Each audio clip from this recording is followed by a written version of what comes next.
Hey everyone, welcome to another episode of the GovTech Advisors podcast. We have got a podcast that has been months and months in the making.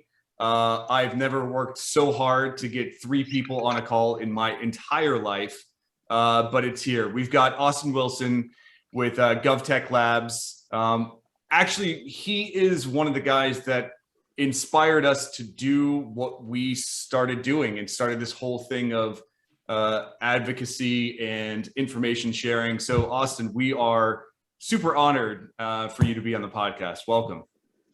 Thank you. Wow, I had no idea about that. Totally flattered. Now the pressure's on. Now I got to produce and not sound like a schmuck. Okay, let's go. This has got to be the best podcast of all time, or else. And then, of course, for those of you guys listening in, we also do have Jordan Abramson on with us as well. Hey, Jordan. Hey, Andrew. Hey, Austin. Thanks for joining. Yeah, that was Andrew's way of raising the bar, right? Telling us that was our bar raise. Fantastic. Let's go. So I think I want to give you an opportunity to kind of talk a little bit about yourself and why you started doing what you're doing, because I think it's super fascinating. And like I said, from our standpoint, during the past year, we started stumbling across a lot of things and started thinking like people should be more excited about this. There's some really great things. And then we stumbled across you and you were just kind of forging the path forward. So for those of the people that are listening to the podcast today that don't know about you or what you're doing in your story, would you mind sharing it with us? Yeah, absolutely. I'll go down and come up for air here in a moment and not blabber on for too long. But this is my second company that I've started and created, hopefully sell or not sell one day. But I come from a strategic sales and business development background. So falling into the world of urban innovation, specifically within the smart city space, happened not long ago in my life.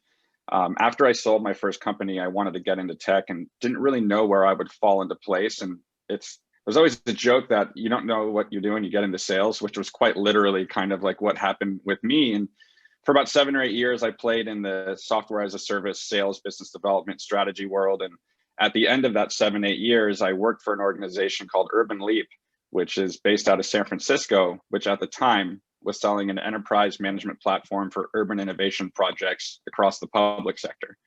COVID hit and nobody's piloting new technologies. No one has a budget to fail. All budgets go right to COVID. So unfortunately, that organization, like hundreds of thousands of other organizations across the world, had to lay off their employees.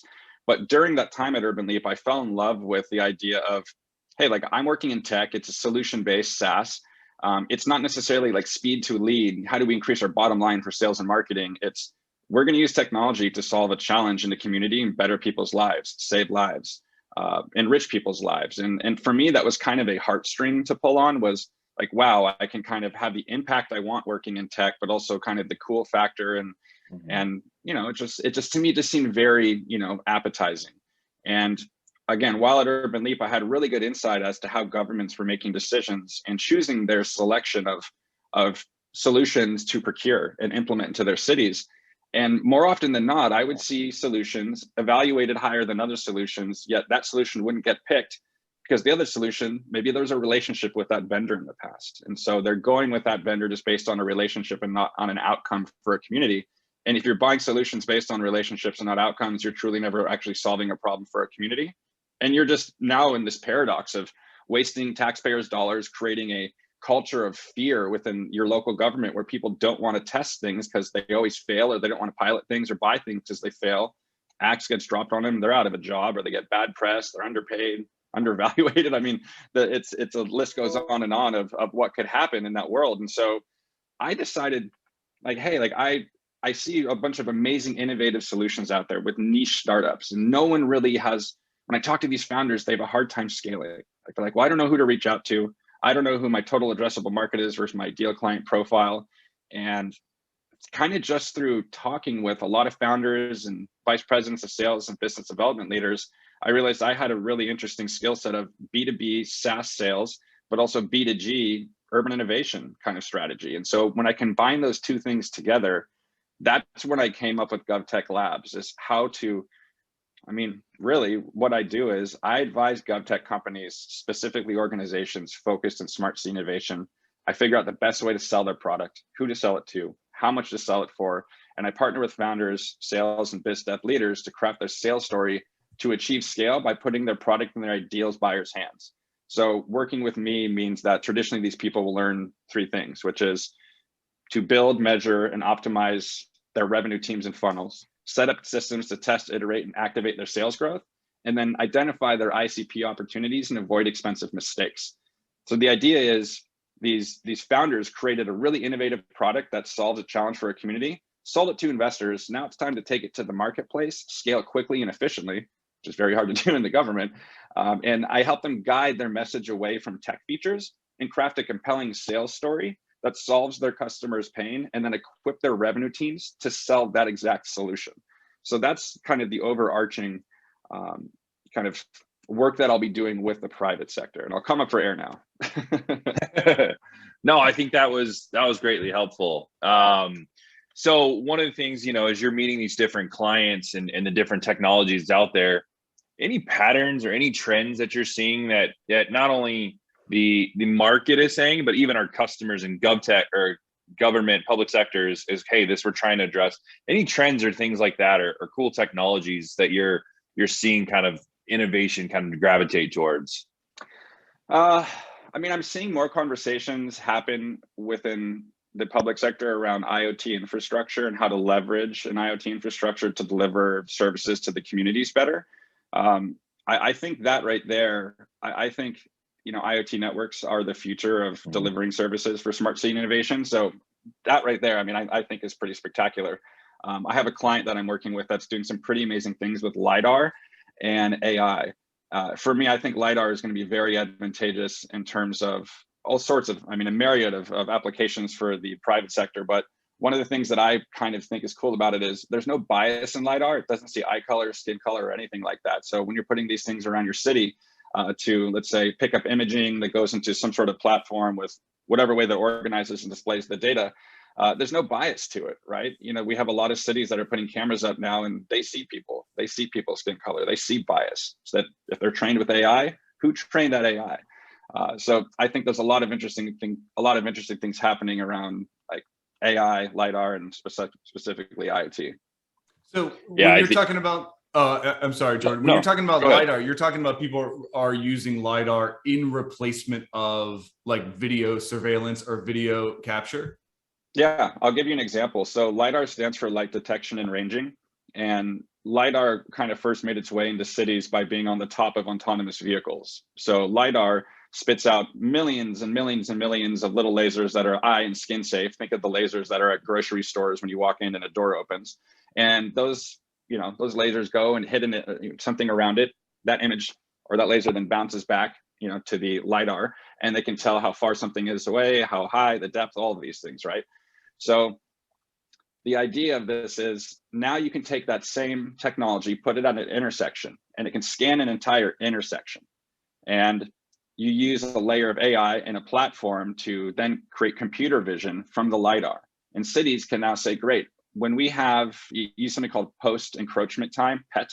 So that's when an object is going this way, another object is going this way, and they cross one another. So you train the AI to say to a city, you have an intersection where at every time of this day around dusk, you have cars that are coming within 1 second of hitting one another at this intersection, at this corner. Well, now a city can say, we're going to be proactive and fix this instead of reactive, because reactive means somebody got hit, there's an accident, maybe someone died. So a city has to be reactive to that happening. Instead, they can now be proactive and fix something before it happens. But in parallel to that, there's a huge lag for governments, especially at the local level and state level even, which is data latency in these terms. So there could be an accident, some dude on rollerblades gets smoked at a roundabout and the city doesn't know really how it happened. And they're waiting for 6 months for that data to analyze, right? What happens over that 6 months? Does another person get hit? Does another person die? So in this circumstance, using AI and LiDAR, cities can now say ahead of time, we have a dangerous intersection here. We need to fix this before something happens, which is a game changer because people die every day on our roads. I wake up every day in Kansas City and there's at least one person that has died somewhere around here. So this solution fits in very nicely to Vision Zero, right? All the biggest cities and smaller cities are doing it. And it's very encouraging to see the market take to a solution like this, to be honest with you.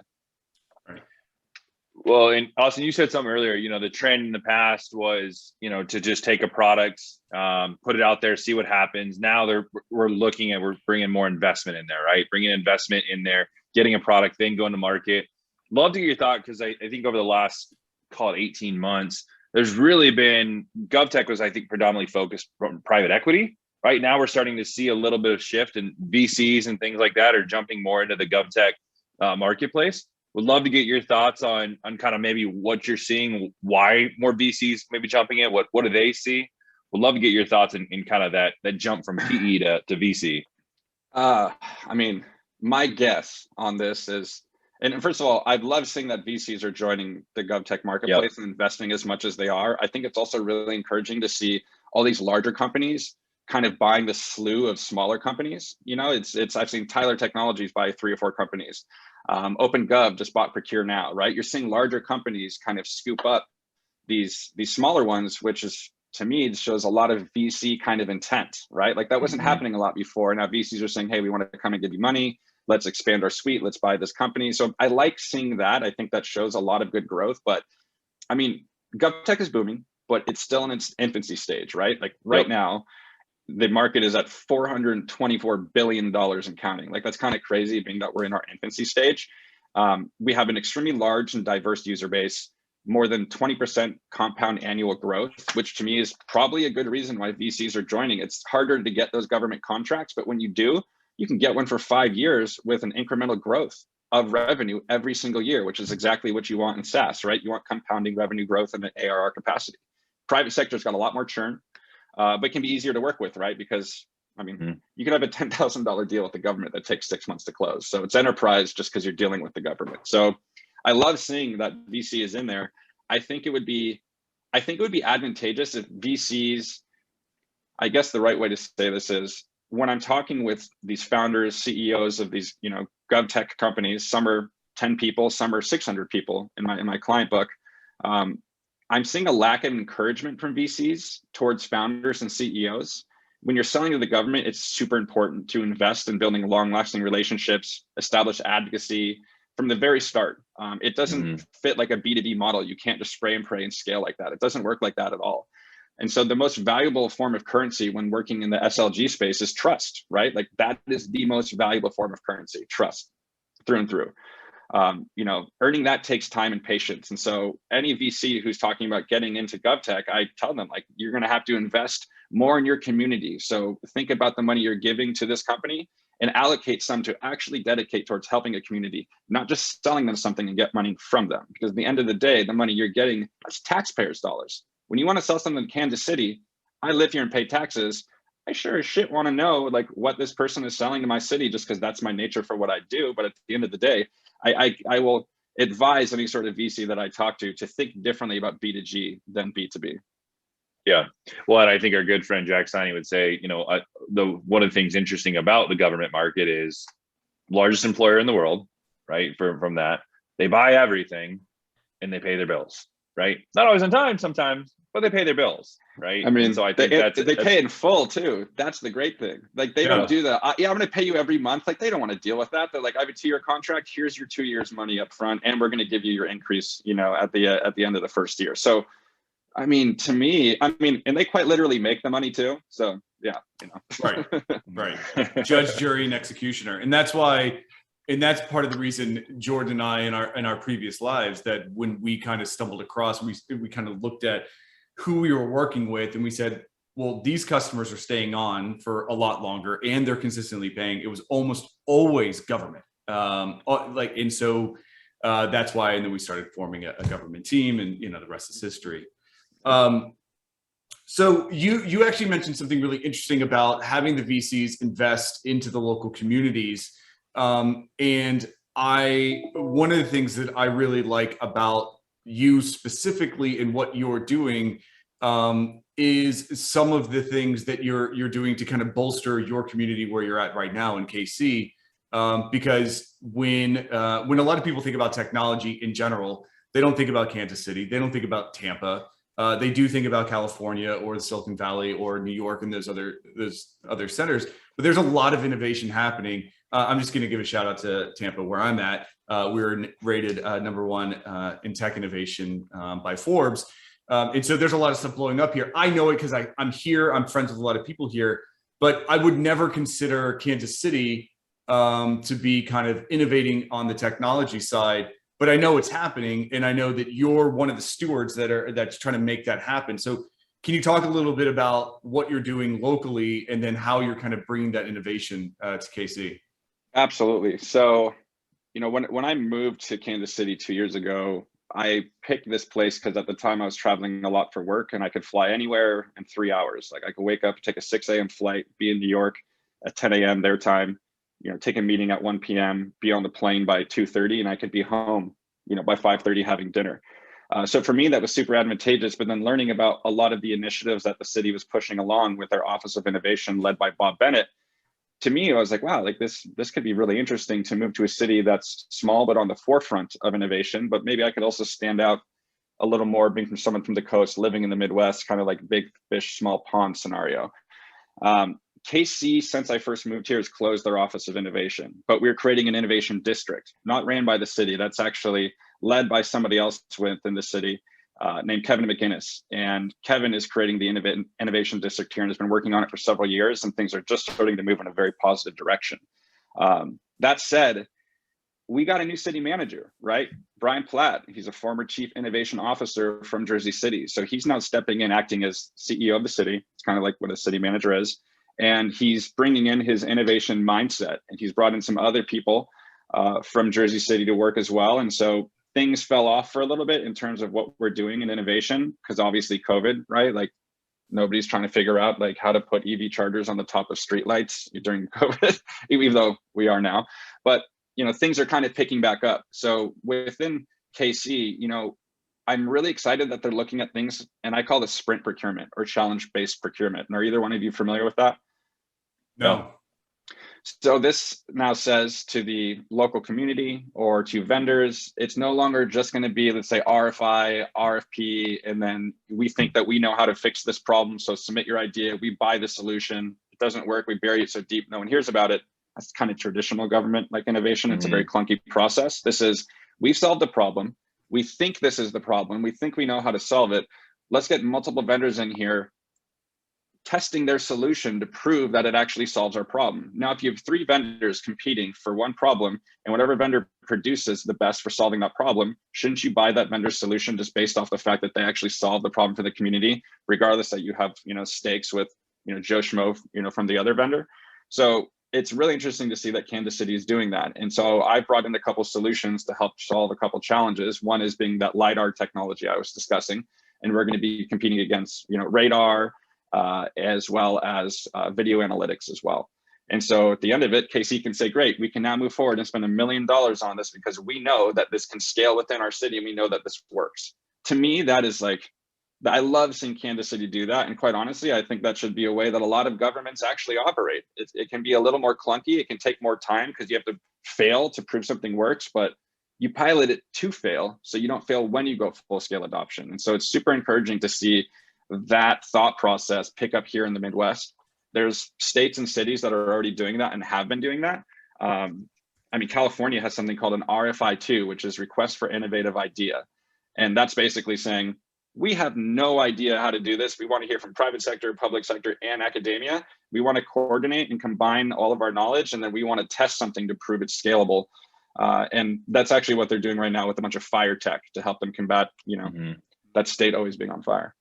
Well, you actually just answered one of the questions that I was, so California does it that way. And it's really interesting to see kind of a merit-based award based on a problem solving solution. So how do those companies get to the table in order to say, hey, I can do this? What's the process in KC? Is it simply somebody like yourself saying, hey, I've got these solutions, you're kind of plugged in and you kind of garner these and bring them to the table? Or is there kind of an open request, kind of like the RFI2, where it says, hey, we want these people to come and let's kind of duke it out? It's right now, I don't think there's like one specific process that works. I think some cities have open calls for innovation. Like I just found one from Austin, Texas the other day that's literally on like a SurveyMonkey link. And it's literally saying, oh, we have these challenges, submit your ideas and we'll get back to you in 60 days and let you know if you want to pilot it. So that's kind of like, that's one way to do it. I have a relationship in KC because I've done business with them in the past, and regardless of them having a new team, I was able to kind of lean on some of my connections and the fact that I'm in business with the city in the past. And so I'm able to open doors here relatively, I wouldn't say easy, but whereas some people might hire an entire sales team just to try to crack into a city, I can just kind of text someone and get a meeting. But also like that's the power of what some of GovTech Labs provides, is we have serious connections within the public sector, not just within cities, but people that work there. And it's a little catch-22 because I started my company to make sure that companies that have these big relationships don't win bids. But I use my relationships to help these niche, smaller companies get in the door to actually compete at a higher level in like a sprint procurement or challenge-based procurement with the larger companies that already have these reputations established. So did I answer your question, or did I just completely No, you absolutely did. And so it's the difference of using relationships in order to secure something because maybe it's self-serving, but if you're using relationships to expose new ideas or new innovations, and then they still have to compete, they still have to do it based off of their merit, that's a totally different approach, which is, I think is very conducive to serving the community the right way. And I that's also, again, and not to dote on you too much, that's the whole reason that we wanted to talk to you, and the whole reason why we started, because we said, hey, we have this influence of people that need to be exposed to some of these great ideas that maybe they just have no idea that that's even happening. So yeah, I mean, how many people, like if you say to any of your friends, you're sitting around at dinner and you're like, all right, everybody, what's the name of your city manager in your city? If they don't know, then it's like, you shouldn't be complaining about the shit in your city. Like, you don't know the CEO of the city that you live in. You don't know the city manager, yet you can complain all day about the services delivered. I mean, I see the public sector, we all see the public sector get a lot of crap, especially at the federal and state level. Not a lot of people understand the local level, right? Like, these people are not paid at a federal and state level. Like, they're underpaid, they're undervalued, they're overworked, they're underappreciated. Yet you woke up this morning and you took a warm shower, right? Like, did you flush your toilet? Great. Like, guess what? Like, that all comes from public works, from people actually making sure that shit is up and, well, no pun intended, things are working every single day for you, right? So when people freak out because their Wi-Fi isn't working and they like get mad at the local provider, well, it's like, well, that doesn't come through your city in the first place. Like, it's not a utility, right? Like, that's private sector. It's just very interesting to see the lack of understanding that people may have of what their local government does. And also the fact that most of the people that work in local government, they're not politicians. Like, they're W-2 employees that chose to be overworked, underpaid, undervaluated because they want to try to make their communities better. I mean, at least I hope, right? Like, that's an empathetic individual. It's not somebody that's just saying like, oh, I'm a, I do this at this private sector company and, like yada, yada. It's, no, I work for the city. These people are usually really stressed. They're more humble people. They're more empathetic, not as like, let's say like cutthroat. It's a different type of individual that you're dealing with. That's a civic servant opposed to a corporate shark, I suppose, like us three. Well, and I think that's interesting to say, because you talk about it from the customer perspective, right? And the people that we're interacting with. But I think that same, I'll say misnomer, right, is even brought over to the other side of the table in the salesperson, right? I think a lot of people put government salespeople in a very different light, or maybe a non-enterprise light in some way, shape, or form, right? And say, well, hey, you do government sales, you can't do enterprise, or you can't do this. And I would challenge you to say is, if you can do government sales, you can do a lot of the other segments as well too, just simply because you look at government, you look at enterprise, exact same sales process, multiple personalities, multiple different peoples, multiple different stakes, right? The biggest difference for me, I've always said, is, well, how is enterprise different from government is when enterprise says yes, they can cut you that check, right? Or they can give you that credit card depending on the amount. Whereas in the government side, when they say yes, now it's like almost a new buying process starting all over again, right? And saying, okay, now we've got to figure out the path to how do I take that yes into something that I can take to the bank, right? And so I think it's interesting that you say, the misnomers and the thought that people forget about on these customers, but also, one of the things that why we set out to this was to be advocates for salespeople as well too, getting good salespeople that maybe don't understand government or don't want to get into government to come onto this side. And I think there's a lot of that has to do with just how people perceive sales folks that sell to the government and kind of the value that they can add to an organization. I mean, it's that cracks me up that anybody thinks if you sell to the government, you couldn't sell to another market size. Kind of like what I was saying before, you could be selling a $10,000 deal. It takes you 6 months because of their buying process, and you have to talk to 30 different people and give 15 different demos. And then you have procurement at the end, right? Who can just completely say no, because their procurement's job is to say no, vet the market, and then tell you why they said no. That's kind of like, I'm not generalizing for the sake of conversation, but that's kind of like what they do. And so being a good government sales rep is understanding their buying process from the beginning of establishing a relationship. So if you're selling into a region that you sold your technology before, the first thing your team should be doing is looking to sole source your technology. If you can sole source your technology and prove that other people have sourced it, but never found something competitive or better, you can piggyback that sole source with governments to speed up the procurement process. From there, you also need to look into your local legislature to see if you can piggyback RFPs and agreements and all of these different things. So what that means is if you sell something, and you can do this in California, to let's say, Ulysses over at, SMC Labs in San Mateo County, you could potentially write into your contract that they sign that has piggyback language. So when you want to sell to the city of Hayward, a neighboring city, they can actually piggyback that contract and bypass their procurement process because they do that in California. So again, it's knowing where you're selling, it's understanding the buying process and understanding what levers that you can pull on as a company and as a sales rep to really help expedite that process. And also, when you're having these conversations, it just validates, what the frick you're talking about, right? Like it's when you try to run a B2G process, a B2B process in a B2G world, it gets very clunky. There's no process for enterprise, right? Like people buy a specific way in enterprise. You have to have a process that's agile and can morph to that specific prospect. The government is unilaterally the same once it comes to procurement, but prior to procurement, every single government is different, and there are thousands upon thousands of governments to sell to, right? Right. Yep. For those of you guys that this is the very first podcast you guys have ever listened to of us, I would say what Austin just talked about, if you want a super in-depth overview, go listen to the very first episode of our podcast by Jack Siney. It is all about piggybacking, RFPs, how to say when you have that really great idea and how to navigate through that. That is what that's all about. Austin, with one of the things you said early on in the podcast that I think that since we've been doing this, we've gotten a lot of comments from tech companies themselves, business owners themselves, of saying that they have like this massive question mark of how to even approach the market or even come up with a plan in order to, even if they want to do B2G.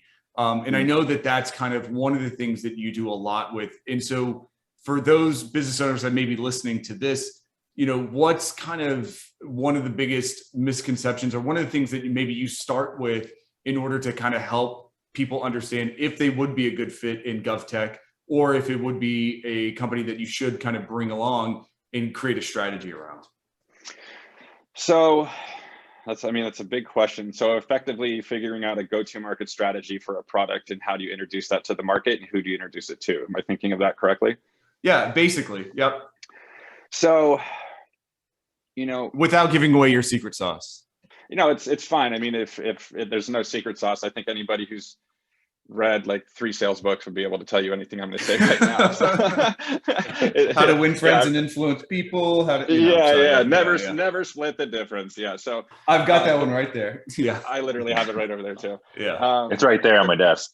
Chris Voss getting a huge shout out right now. Somebody should tag him in this for sure. Yeah. Voss definitely owes us some cash right now.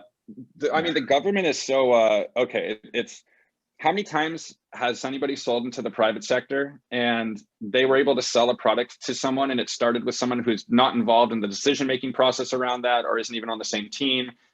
Some sales rep just prospected the wrong person and got in the door and then kind of got to the right people and made that sale happen. The public sector is like, that's not within my wheelhouse. Like, don't email me again. They're not going to say, I'm going to look into this, because the government, it's so siloed, right? And it's so big that you could email someone and they're like, I have no idea who's in charge of this. I don't work for a 600-person company. I work for a company with 33,000 people. Like, I don't even know what department is taking care of this right now. It could be public works. It could be city streets. It could be a whole, myriad of things of different departments. And so there's a lot of work that needs to go into the front end before you even send someone an email, right? So for example, with my client with the LiDAR technology, I was saying it fits into Vision Zero.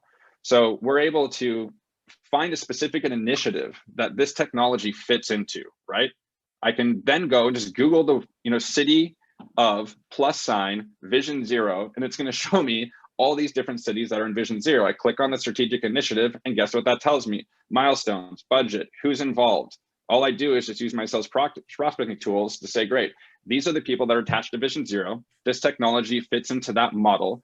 This model has specific amount of tech or funds distributed towards it already from the federal and state level. So what do I know as a sales rep? I know the budget, I know the timeline to buy, I know who's involved, I know the value proposition, and I know the people that are actually going to be working on the project that this matters to. It's not like I'm emailing somebody and they just say, I don't know who's involved with that.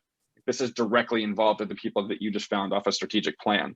So it's actually really easy to prospect into the public sector. You just have to do like a week or two of research and really build profiles around these people, social engineer them, and then engage with what matters. The spray and pray tactics in the government don't work. It's kind of like, think about it like this. There's how many, like LA, I think has 2 CIOs that work for the city. Mm-hmm. How many private sector CIOs do you think live in the city of Los Angeles? A A few lot. thousand? Yeah. Right? So if you're the private sector trying to sell your technology to Los Angeles or to that region, right? You're emailing a whole slew of CIOs. But if you're a public sector CIO, you have a bunch of people trying to sell you technology. You're getting way more emails. You're getting way more inundated than the average CIO in the in the private sector, just because of the nature there's less of you, right? So that tactic doesn't really work. It's really, really enterprise. Like you were saying, Jordan, like if anybody can sell to a government, you can sell to a private sector at the enterprise level. Like no ifs, ands, or buts. Like anybody thinking that probably has never done it, probably.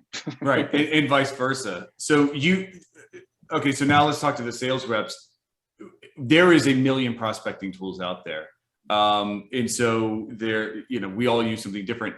Would you is there some that you would recommend that are better suited to government sales that maybe some of the sellers that are listening to this should say, well, maybe I need to change my approach, or maybe, just printing off a list from Hoover's from my library is not going to cut it?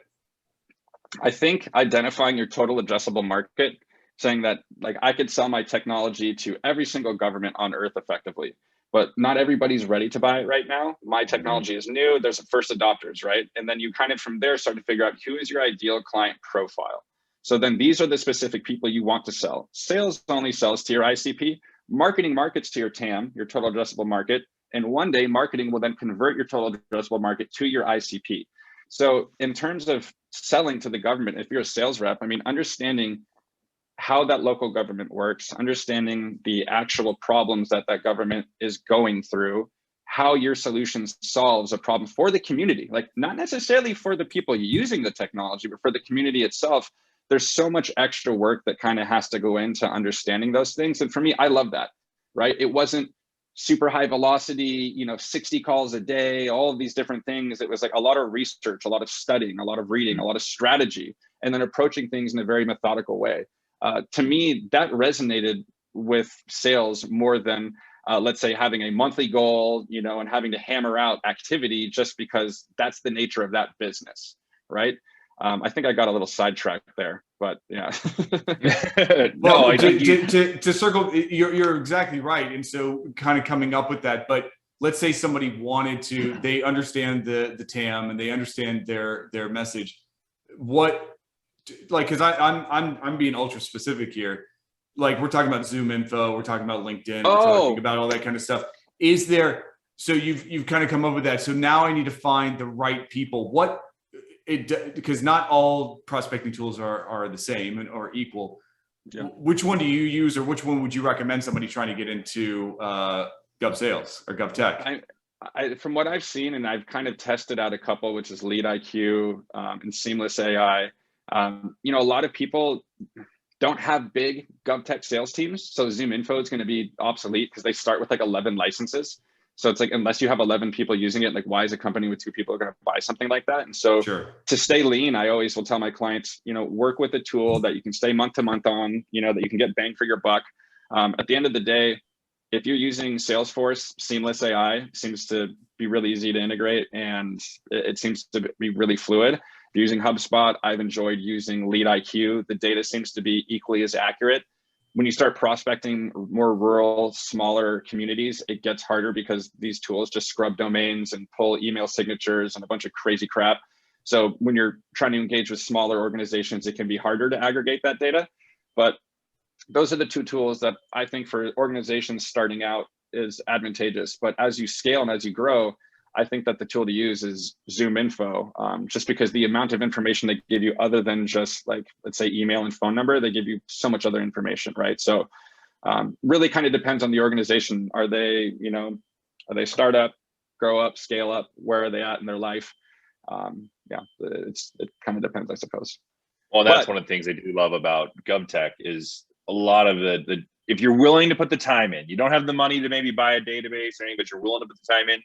A lot of that data is publicly available on their websites and things like that. But you're gonna, as you said earlier, you're gonna spend a lot of time researching, but you're gonna spend even more time trying to find all the contacts and things like that. But they are available if you can invest the money in a database. Yeah, I mean, it's I think anybody who's looking in for a good CRM, there's ways to get, there's a HubSpot sales professional. I'm giving them a shout out right now. That's like $500 a month. And if you go to HubSpot for startups and enter in your information, chances are you can get it for $50 a month. So you're saving 400, you're saving over $5,000 a year right there on your CRM. But at the same time, what you get in that tool is going to cost you, a Salesforce license, outreach, IO, and a bunch of other things as well. So you can save 10, 15 grand by doing that and just get Lead IQ for $75 a month. You're spending $125 a month and now you're up and running. You have a sequencing tool, prospecting, all of these things, right? So just depending on the organization, how scrappy they are, there's a different tech stack that I would advise using. No matter what, prospecting to the public sector is hard. You can't send case studies. No one clicks on links. It's not like, oh, like we're the private sector, we click the link, now we have, a virus within our system and whatnot. It's kind of like, it's like, oh, like I clicked a link and like now they just shut down like a water pipeline and now people can't get water, electricity's off, or an oil pipeline's been shut down, right? So it's kind of different prospecting there. It's not it's something that I'm still trying to crack, right? Like I'm not perfect at it. I'm good at it, but I'm not, it's not perfected. And so it's something that I'm always trying to innovate and focus on. I think Kyle Coleman, that I always see on LinkedIn, probably has some of the best advice in terms of how to prospect, not just into the public sector, but as an SDR in general. I think that his sound advice I've carried into a lot of B2G work, and it's been very, very lucrative. Yep. Well, I want to pivot a second. So we had talked earlier in the call about LiDAR, right? Would outside of that, I would love to get what you see and what you're keeping eyes on, right, as kind of the next big innovation that's going to make major impacts for everybody, right, in our communities. Just would love to get your expert opinion on kind of what you're keeping your eyes on.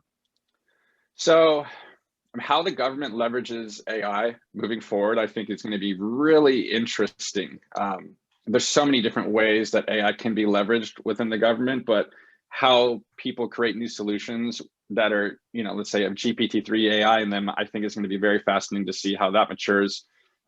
Any tools that can help automate decision-making, right, that can make the government make decisions faster, more accurate, and with less risk, I think is also going to be very interesting to watch. CAV, connected autonomous vehicles, I'm a huge fan of. We have autonomous vehicles, but a connected autonomous vehicle is a different beast. And that plays into the utility infrastructure of the IoT infrastructure, right? Whether it's utility owned or if it's city owned, you have to have that sort of infrastructure to have a connected autonomous vehicle. And the connected autonomous vehicle aspect just means it's not a Tesla driving around on autopilot. That Tesla is not connected to street lights. It's not connected to buildings around it. It's connected to a street light that's a mile away from it around a corner. So when that car knows its GPS is taking it that way, it already knows what's down the block, right? It knows what's happening around itself. It's aware of its environment around itself. Like imagine if your dog collar had a chip in it that connected to that car. No dogs would get hit by cars anymore. That car would stop when a dog's in the street. All the cars would stop when a dog's in the street. So the connected autonomous vehicle, I think, is very interesting to see mature. Clean tech, I mean, there's so much money being thrown at that right now that if people don't innovate correctly, it's just going to be the biggest failing laugh show of the world. But I'm very excited to see where that is going. And I have a client in LA called Los Angeles Clean Tech Incubator, and I advise their portfolio of startups in the clean tech world. And it's pretty exciting to see what's coming out of that incubator and that accelerator. And especially in the next few years, it's going to be pretty cool, to be honest with you. And then drones. I like drones. I think they're super cool. And it's going to be interesting to see how they're used for public safety, especially by police. To kind of give you an example of an IoT infrastructure working with a drone, let's say there's an AK-47 being shot in a Walmart parking lot or something like that. That specific IoT infrastructure could pick up the shot detection, right? Shot spotter, some sort of technology like that. Then send that signal back to the police station, deploy police. But before police get there, that IoT infrastructure then tells a drone autonomously to go and hover over the area from a certain height and send that feedback back to the police before they enter an area. I mean, that all can happen before the police, let's say, even arrive. It can understand the casualties, how many ambulances to send, and X, Y, and Z.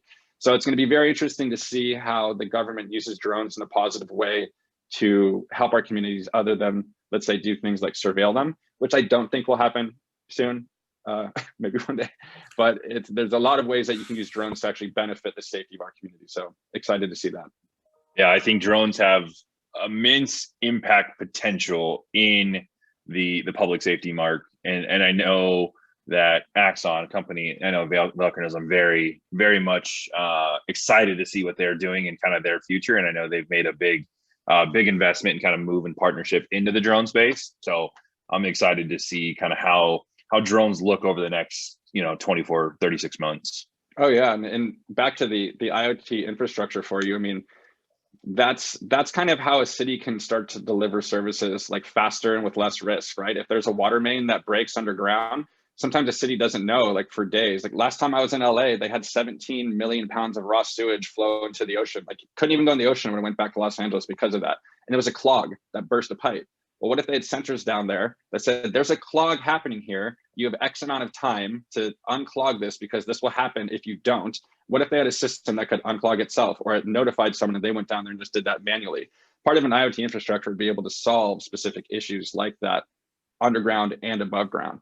So the IoT infrastructure to me is a huge play, not just to deliver services to its residents, but as an economic development tool for cities. I think it'd be super advantageous if cities that don't get a lot of, let's say, outreach from the Googles of the world and the Amazons, right? Like people want to play in the big cities, that's sexier, right? Like no one, I'm saying no one, but people don't care to help Topeka, Kansas innovate as much as, let's say, Santa Monica, right? So if I were Topeka, I would start looking into creating an IoT infrastructure. And then when you have that, you can start saying to the big boys, the big companies, the big leagues, come and play in my sandbox. You want to test autonomous vehicles? I have an IoT infrastructure that you can connect to, right? You can start bringing business to your community because you now have something that the bigger companies are attracted to. Kansas City, Missouri tried to do that back in the day when they worked with Cisco, and they created an IoT infrastructure in downtown with Bob Bennett. Unfortunately, that didn't come to fruition for whatever reasons. I am now picking that up with Bob Bennett and Tesseract Ventures in the city of Kansas City to see if we can make some things come to fruition. And again, using a lot of that IoT infrastructure to deliver services, but create a test bed of innovation here in Kansas City. You look around Kansas City, you look at the skyscrapers, you don't see Google, you don't see Facebook, Amazon, you don't see any big retailers. You see like Stinson, or you see J.E. Dunn, which are huge companies, but those aren't the ones that are playing within the public sector space, and that they're not driving a lot of new business to Kansas City. It's a lot of the same business that's been here for years. So when you create that infrastructure for these people to come in, like Kiwi, the little delivery robot company, I would love to see those things in my community around here, just delivering burritos to people in the little plaza over here on a Sunday. I think that'd be cool. That would blow kids' minds. And it's also economic development. You have now businesses moving and sending their technology here. What happens to the community? The people that are from here that never thought would ever be here now see this for the first time. Now these kids want to get into building robots. They want to get into technology because they can see it. They can put their hands on it. You have a demo day, right? You use that IoT infrastructure to show off what the city can do. You tell some of the best and the brightest to come put their tech there and impress the people locally. So the IoT infrastructure has a myriad of value propositions for a city. And a lot of cities are talking about them. A lot of cities are starting to implement them and doing really, really cool stuff. So that's probably the biggest thing that I'm excited about is the IoT infrastructure play. Yeah, it's so interesting that you say that. there is so much that I think, because we're in the space, that we take for granted, in that we, just because we know it. I was at an event in Kansas. I was actually not too far from you, and there's some things that I was explaining to some of the people that I was there. And admittedly, I was doing it in a pretty cavalier way, because to me it was table stakes. But then I hit a nerve with some of these people, because they're like, "Well, hold on a second, you can do those things," and I was like, "Yeah, I mean, it's been here for a decade, but let's talk about it." And then I started saying, "Well, I'm assuming too much, and I'm not doing the best. I'm not serving these communities that well, assuming that they know all of this." And so the more that people understand, you talk about Kiwi, but there's so many other things too, that if they were exposed to it and they understood this, that things could be better, and there are solutions that they might be able to leverage, then they might get more active in their communities, or they might get more active with their with their communities to implement it or start that discussion. Which I think is, but there's a reason cool. that doesn't happen though. Like, there's a reason why the government has not opened that door, right? Is because when you open that door and you start failing, what are you doing? You're wasting taxpayers' dollars. And all of a sudden people are like, "Stop doing that. Don't do that. Like, you're wasting so much money." Like, no. It's kind of like, well, with innovation, there has to be a culture of failure. Sure. You can't truly innovate without failing, learning, iterating, testing again, and moving forward, right? It's kind of like science-based. So in that circumstance, I think that specific governments are opening the door to their communities, which is very, very advantageous and should have been done a long time ago. But at the same time, they've kept those doors closed because they were people trying to keep their own jobs, right? Like, I just went and wasted $1 million on a project. Ooh, I don't even want my family to know that, Right. like locally or something like that. So I think that, again, kind of to the culture of innovation that I was talking about, the culture of fear, right? There's like, it's like pilot phobia, failure phobia. It's not move fast and break things like the private sector. It's move super slow, send it to this department, send it to that department, blah, blah, blah, blah, blah. And it's changing. So that's right. exciting to see that. Yeah. How do we make them less risk averse, and how do we kind of get our foot in the door, and how do we kind of show the value in that technology can be scary, but not all the time. It can be really, really cool and beneficial for everybody. Absolutely. Well, Austin, as we kind of look to wrap today, I'm thinking of a couple people that I know watch the episodes that are in the space of, hey, we're trying to make that move from private sector to government, or that are starting out early on. And so if they watch this episode, hey, I need to work with Austin, right? I need to get some time with him to see if we can partner and work together. How would you say is the best way to reach out to you? Is it LinkedIn? Is it your email, phone call? Like, how would you say if we've got these people that do watch this episode, they want to try to work with you and use your services at GOVTech Labs, how do they get a hold of you?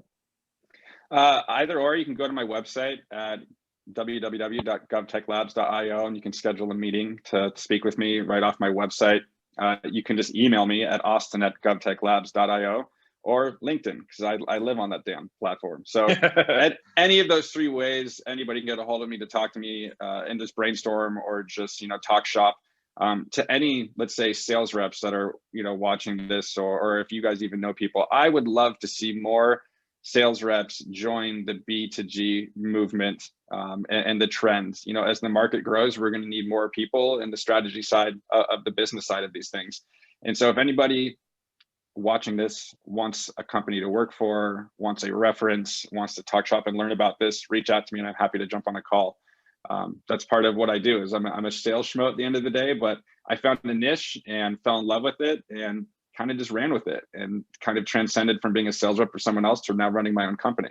Without GovTech, that may not ever happen. So huge advocate for all GovTech work moving forward. Well, Austin, I appreciate it. I know that this was months and months and months in the making. Like, we literally, for those people who are watching this, like, literally that was it. It seems like everything that could go wrong to scheduling this did go wrong. So I'm glad we were finally able to do this. I learned a lot. I also really do hope people do reach out to you. Like I said, I'm thinking of a couple people specifically that I know watch this, that are in that spot that may be able to get some good benefits of partnering and working with you. So I hope that they reach out as well, but I appreciate the time. Andrew, as always, good to see you. And I appreciate it. Yeah, thank you guys. I appreciate you guys having me on and giving me that awesome shout out at first and listen to me blabber about GovTech for a bit. I appreciate it. No, we love talking about GovTech. And for those of you guys listening, all the links and everything to Austin, to us, will be in the description and on the video. So feel free to reach out. And so that wraps up another episode of the GovTech Advisors podcast. Jordan, Austin, see you guys. Until next time, guys.